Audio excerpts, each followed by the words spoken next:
सबैमा नमस्कार। आज चाहिँ हामी छुट्टीको सदुपयोग गर्दै एक दिने भ्रमणमा निस्किरहेका छौँ।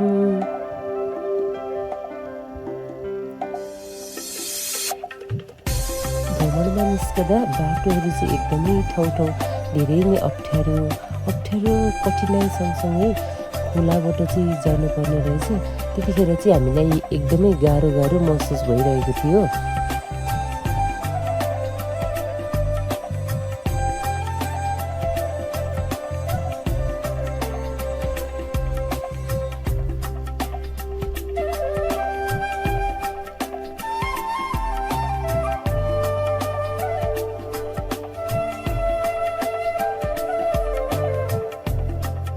आहा, यो रूपको आफ्नै सुन्दरता नभए पनि यो फुलले कति धेरै राम्रो बनाएको, हेर्दै मनै लुभाउने।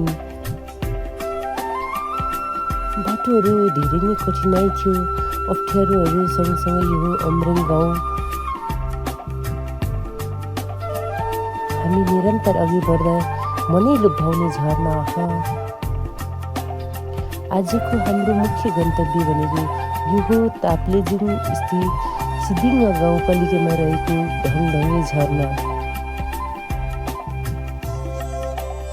प्रकृतिको सुन्दरताले भरिपूर्ण रहेको यो हो ढङढङे झरना।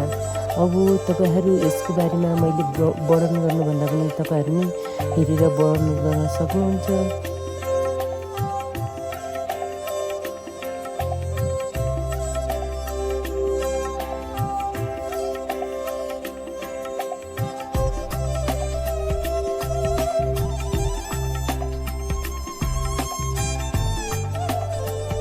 आहा, साथीहरू यहाँ हेर्नुहोस् न, आफ्नै संसारमा रमिरहेका यी मौरीहरू, उनीहरू आफ्नो मेहनतले लगाएको चाकाहरू हेर्दै अचम्म लाग्दो।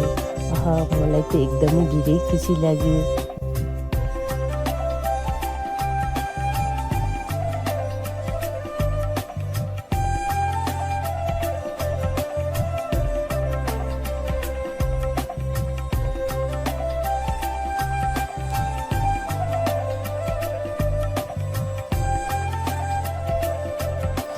चियाको चुस्कीसँगै मेरो हस्बेन्ड चाहिँ एकदमै रमिरहनु भएको छ। फुलहरू अङ्गी फुलिरहेका रहेछन्।